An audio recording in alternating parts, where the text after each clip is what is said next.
cartilaginous fish are some of the most iconic animals that swim in our oceans today. From the majestic titans such as the whale sharks and manta rays, to the apex predators like the great whites and tiger sharks, these fish have been a staple of our world's oceans for millions of years. However, sharks and rays are not the only cartilaginous fish that swim in our oceans, for deep down in the darkest abyssal zones of our planet, a third type of animal can be found.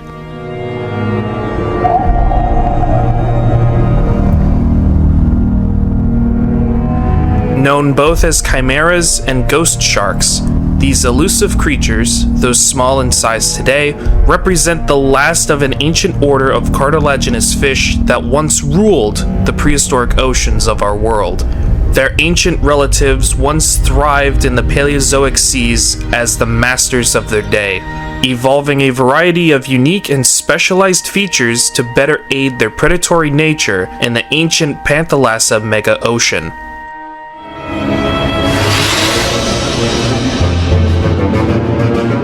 However, one of these predators grew far larger than any other, armed with perhaps the most iconic feeding device to ever evolve in its family.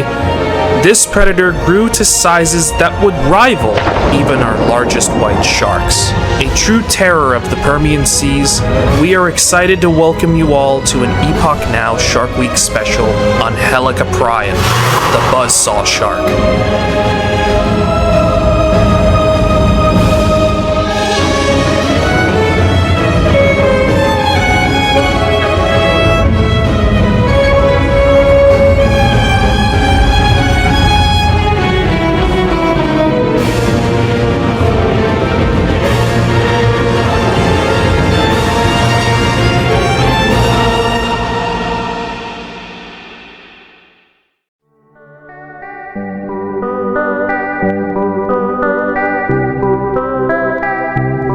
The story of this strange and elusive predator surprisingly begins all the way back in 1856, with the discovery and description of a different but related animal called Edestus, otherwise known as the scissor-toothed shark. Described by American paleontologist Joseph Leidy, the tooth whorls from this genus were initially mixed up with the spiral tooth whorls that this predator would later be famous for. In the 1880s, the first of these tooth whorls, although just a fragment, was found along a tributary of the Gascoyne River in Western Australia. The specimen was later brought to the Western Australian Museum and catalogued as WAMAG 9080. English geologist and paleontologist Henry Bolingbroke Woodward described this specimen as a new species of Edestus, named as E. davisi, being named after the man who first discovered the fossil. Even after being immediately discovered and named, the exact placement of this tooth whorl was already under debate, and also led to discussions concerning the nature of Edestus fossils. Leidy argued that they represent the jaws of another kind of chondrichthyon, the family of fish that includes sharks, rays, and other fish with cartilaginous skeletons. British paleontologist William Davies agreed, suggesting that the jaws are comparable to the Patelodont genassa. Other paleontologists like J.S. Newberry and the famous Edward Drinker Cope suggested that the tooth whorls were actually large defensive spines for a stingray-like animal, or spines on the pectoral fins. Woodward eventually agreed with the latter possibility. More fossils of this elusive fish began to be uncovered in the Artinskian-aged limestone rocks of the Divya Formation, located in what is now Russia. Russian and Soviet geologist and mineralogist Alexander Karpinsky examined the new and also more complete tooth whorl specimens uncovered, and was found that Edestus davisi was in fact completely distinct.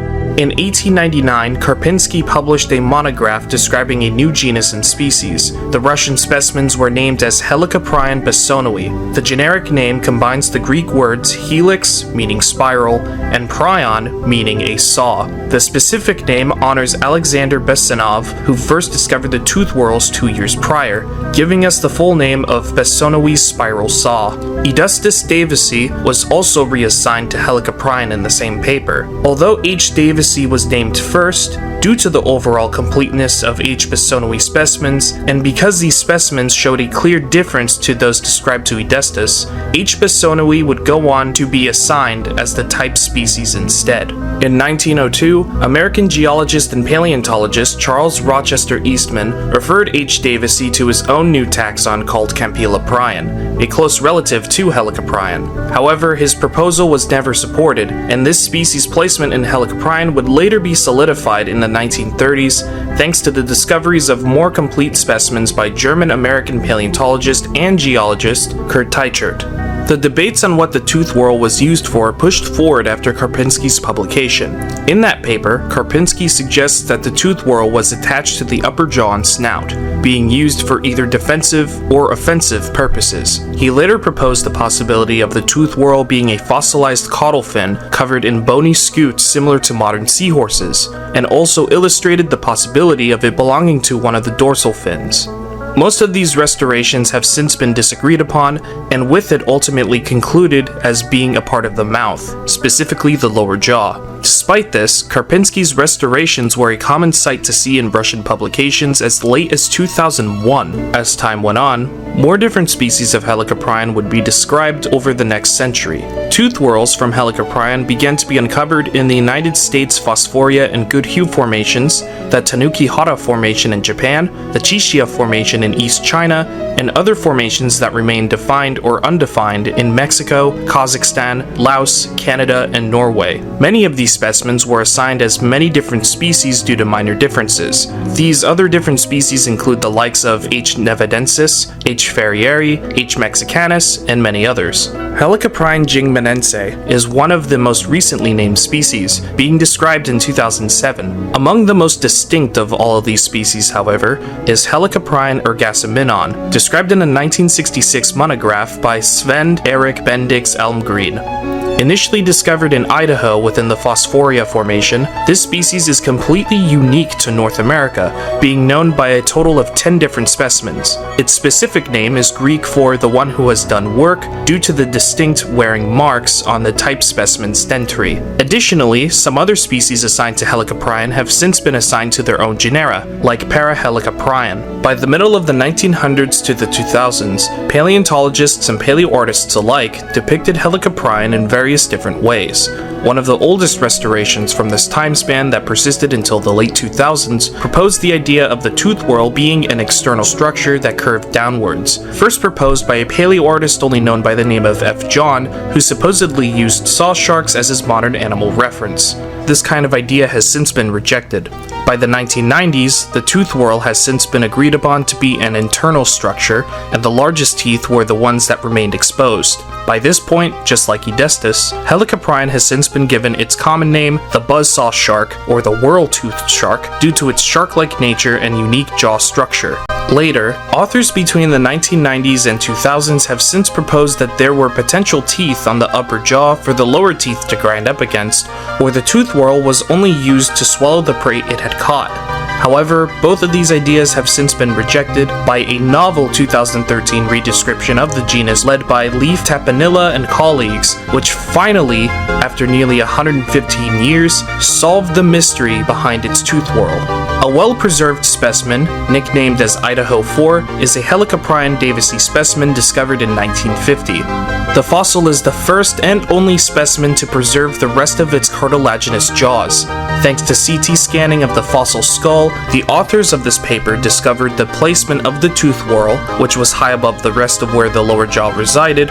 It was partially covered by labial cartilage and hidden under the upper jaw, which doesn't preserve upper dentition. This new reconstruction shows that Helicoprion used their tooth whorls like literal buzzsaws to slice through soft-bodied prey at fast speeds, or used its tooth whorl by rapidly opening and closing their jaws.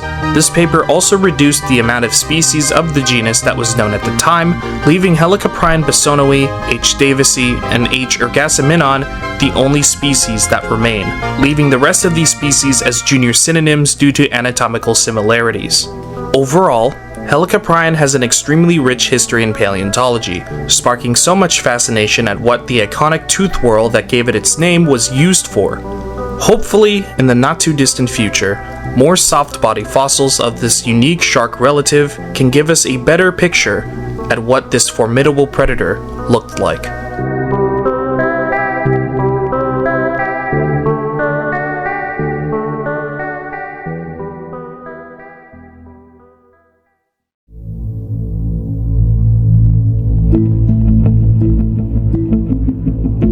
With the exception of the tooth whorl and other jaw elements, no other material of Helicoprion is currently known, since like any other chondrichthyan, Helicoprion's skeleton would have been mostly made up of cartilage.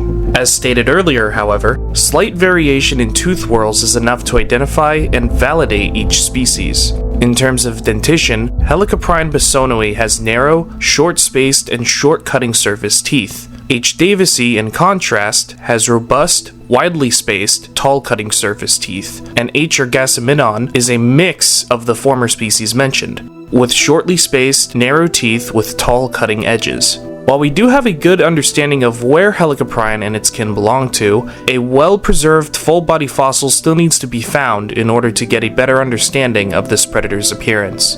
As for size, Helicoprion was impressively large for a chondrichthyan that isn't either a true shark or ray, and while data on the specific sizes of each species strangely remain unavailable online, generally speaking, and going off of the measurements of each tooth whorl, the evidence would seem to suggest an estimated size range between 5 to 8 meters or 16 to 26 feet in length, rivaling the size of modern basking sharks and outsizing most average-sized great white sharks in terms of body length. The largest tooth whorl currently described, IMNH 49382, representing an unknown species that may have reached a body length of 7 meters or 23 feet in length. A close relative, but also a potential junior synonym to Helicoprion, Parahelicoprion, has in the past suggested to reach estimated sizes of 11 to 13 meters or 36 to 43 feet in length, and has sometimes been attributed to Helicoprion according to online sources. However, as of 2025, these estimates have not been properly peer-reviewed and are deemed inaccurate or outdated. Because of the many unknowns regarding the anatomy of Helicoprion, and since the bulk of the material known from this taxon are only tooth whorls, its estimated body length could eventually change in the future, making it smaller or even larger than currently anticipated. Hopefully one day, we can learn what else makes this phantom of a fossil taxon unique, aside from its iconic buzzsaw.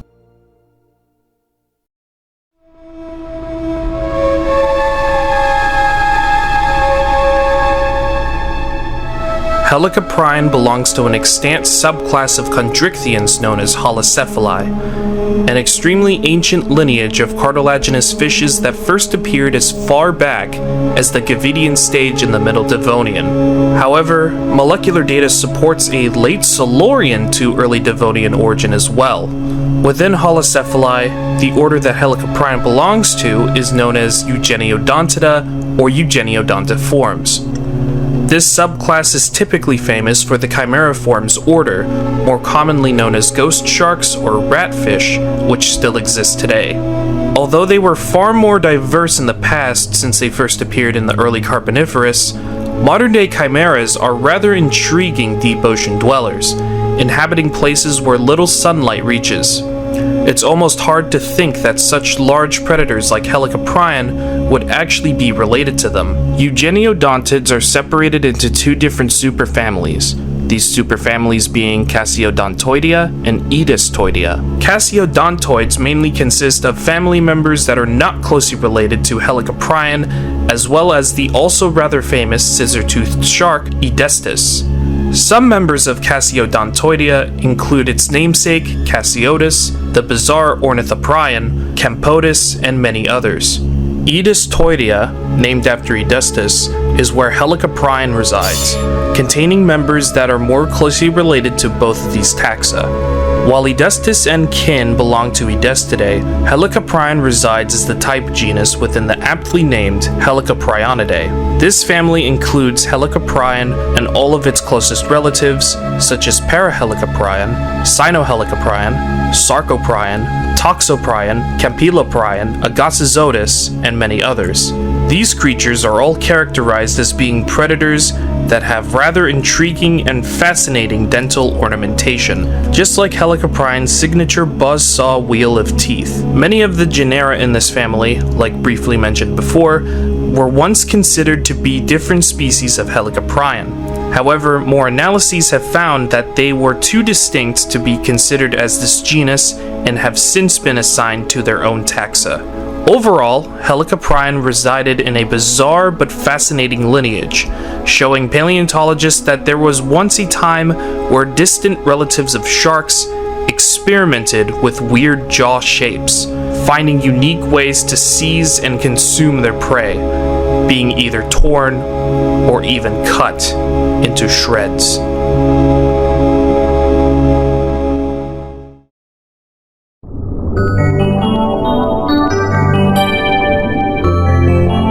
Helicoprion was a cosmopolitan genus that lived nearly all across the globe during the Middle Caesarean and Middle Guadalupian epochs of the early to Middle Permian period, living in what is now the United States, Canada, Mexico, Western Australia, Japan, China, Laos, Norway, and Russia, being found in a total of 13 defined fossil formations, with a few others still needing names. By the time Helicoprion first evolved, the supercontinent of Pangaea was still fairly young, forming 45 million years earlier during the previous Carboniferous period. Due to most of the continents remaining together during its 160 million year existence, this supercontinent led to the rise of a massive ocean, one of which remains as one of the biggest bodies of water to have ever existed in Earth's history, being known today as Panthalassa. Reaching twice the size of the modern Pacific Ocean, Panthalassa covered 70% of the Earth's surface. This massive body of water is what Helicoprion resided in, serving as the apex predator across many different regions, and more than likely inhabited many different aquatic biomes due to its vast range.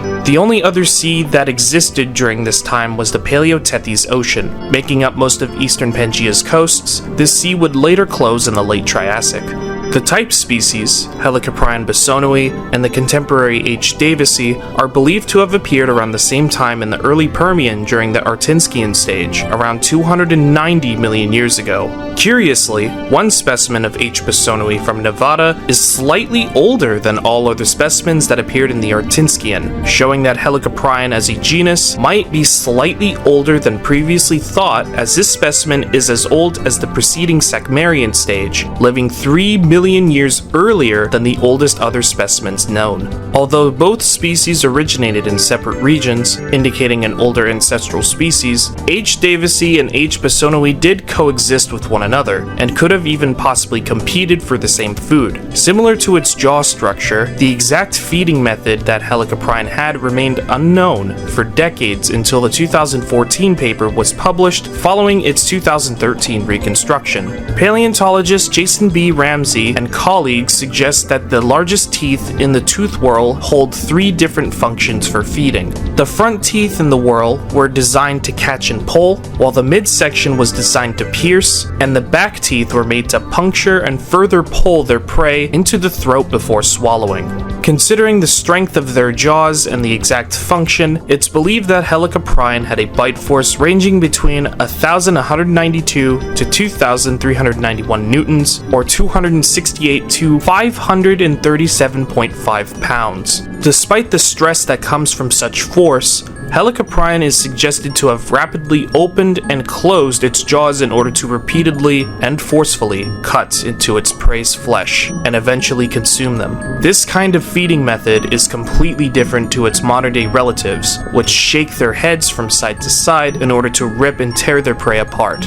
This feeding style is effective and efficient for consuming soft-bodied animals such as ammonites, nautiloids, early indeterminate belemnites, and even unarmored bony fishes and other cartilaginous fishes. Specific fish they would have preyed on include the chondrichthyans, Kuliella, Megatenopetalis, Cobolotus, and potentially ray-finned and lobe-finned fishes. Ammonites and nautiloids they likely decapitated include Pleuronautilus, Metacoceras, Tainoceras, Popanoceras, Paranites, Paragastriosaurus, and many more. Other chondrichthyans like Cyvodus and Kaibub were big enough to serve as additional competition for Helicoprion. However, their tooth morphology and anatomy could also indicate they had different predatory roles and would have likely coexisted too. In the Roadian stage, a third species unique to the western US, Helicoprion or Gasaminon, also lived alongside the other two species, serving as yet another competitor for H. davisi and H. besonui, which also likely preyed on Roadian taxa mentioned above.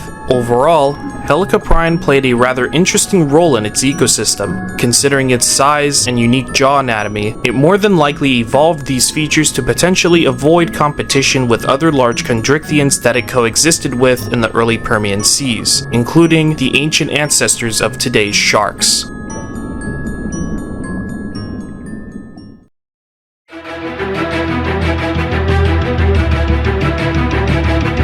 Throughout the years since its discovery, Helicoprion has had a few different appearances in various media, starting with documentaries, the first of which that showcased this animal would be in the 1998 Shark Week documentary titled Prehistoric Sharks as a book illustration. 8 years later, in 2006, Helicoprion was featured in another Shark Week documentary hosted by Mike DeGroy, Perfect Shark. Nearly a decade later, in 2015, Helicoprion stars in the 2009 Animal Planet TV show River Monsters in the third episode of the 7th season, Prehistoric Terror, where Jeremy Wade reviewed Helicoprion and discussed whether or not it would be the greatest river monster of all time. Unfortunately, however, our prehistoric ghost shark was outdone by its predecessor, Dunkleosteus. Its latest documentary appearances are in the 2018 Curiosity Stream series Ancient Earth and 2023's BBC docuseries Earth with Chris Packham. Its extremely brief appearance in the first episode of Earth shows the large predator living in the wrong time of the Permian, since the first episode focused on the Great Dying. The only helicoprionid that lived during this time was Sinohelicoprion. Its first and only theatrical appearance so far for the Buzzaw Shark was in the 2019 anime film Children of the Sea, which is an animated adaptation of a serialized manga with the same name that was published between 2005 to 2011. The pale-colored individual seen in the film, which also makes a brief cameo, is based on F. John's outdated depiction of the animal. In the manga, the individual was given its own dedicated chapter, found to be a late surviving member of its species living in Antarctica. It was discovered by some of the main characters and was later confronted by a pod of curious orcas.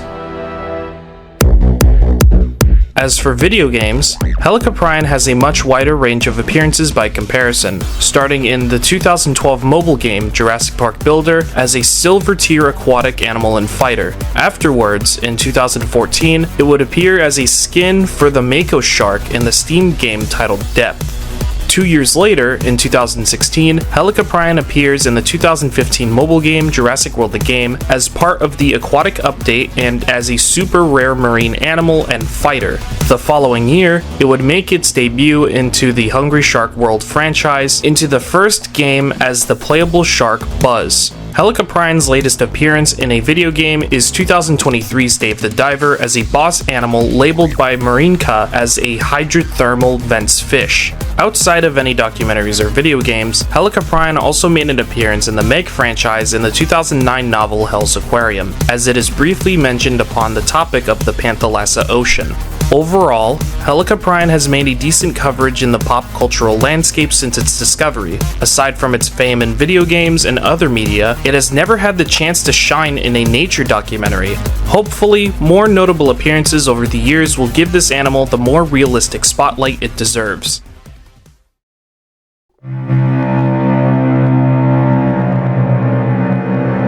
Helicoprion is an extremely unique predator. Not only did it rule the early Permian oceans for 20 million years, but its family lineage would see the rise of a group so fascinating that they almost look alien to what else thrived during that time. No other predators like Helicoprionids have evolved, quite literally, natural buzzsaws. However, despite its long reign, no species lasts forever, and indeed, Helicoprion was one of many that would go extinct around 270 million years ago. While the exact cause of the extinction of Helicoprion remains a mystery, it's possible that its extinction was a result of prolonged effects caused by the Olson's extinction event, the first of 3 total extinction events that occurred throughout the Permian. The Olsen's extinction was an event which occurred between the Caesarean and Guadalupian epoch boundary 273 million years ago. While there are also many unknowns regarding what triggered this extinction, evidence from Kansas shows signs of an extreme environment caused by a combination of a hot climate and acidic waters, which are coincidentally similar patterns seen in the Greater and Capitanian extinction and the biggest mass extinction ever, the Great Dying. Despite over 60% of all living species at the time going extinct, Helicoprion and its kin were one of a few lucky survivors, and even if Helicoprion didn't last long in the Middle Permian, Eugenodontids would go on to survive the next two mass extinctions in the Permian and would eventually last until the Olenekian stage in the early Triassic, being replaced by new and larger life forms like early ichthyosaurs.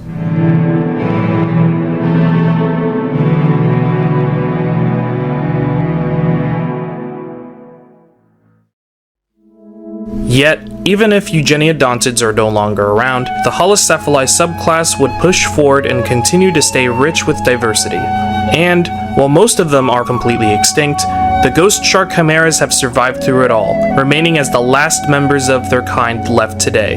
While these fish survived for nearly 360 million years, some species alive today have been listed as near threatened, vulnerable, or even data deficient because of human activities, which includes deep-sea mining, trawling, possibly even overfishing through bycatch, and commercial exploitation. It doesn't help either that a lot of the deep-sea species are in secluded areas, making it hard for their movement patterns to be studied. All of this could eventually mean the decline of some populations, and could lead to extinction if nothing is done. However, conservation efforts to protect these ancient creatures endeavor to ensure that these interesting animals and the ancient holocephali order they continue to maintain may yet continue to exist far into the future.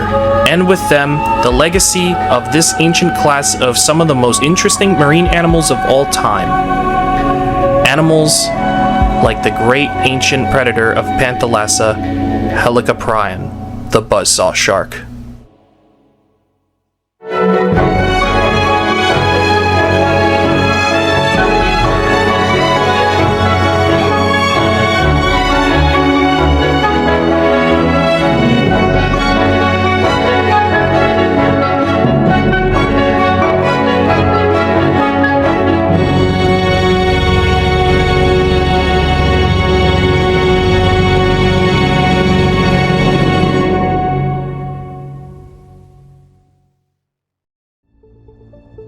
Thank you all for watching this year's Shark Week special dedicated to Panthalassa's Buzzaw Shark, the one and only Helicoprion. We hope you enjoyed this video as much as we did along with the process of creating it. This video was directed by the Primal Earth, narrated by myself, SpinoDragon145, scripted by CrimsonAcro, the Primal Earth, and myself, edited by MikeMC9797, the Primal Earth, CrimsonAcro, Straight Up Murph, and myself. The graphic designers for this video were TheDinosaurHunter for the Helicoprion model and thumbnail, Straight Up Murph for the creature design, and Mephilas Seijin101 for the skull animation and model at the intro. And the researchers for this video were myself and CrimsonAcro. Additionally, in the spirit of Shark Week and shark conservation, we are once again using this video to support a conservancy group dedicated to the preservation of our world's sharks. Based within Chatham, Massachusetts, the Atlantic White Shark Conservancy is a group that supports scientific research, improvement of public safety, and the education of community to inspire white shark conservation around the world.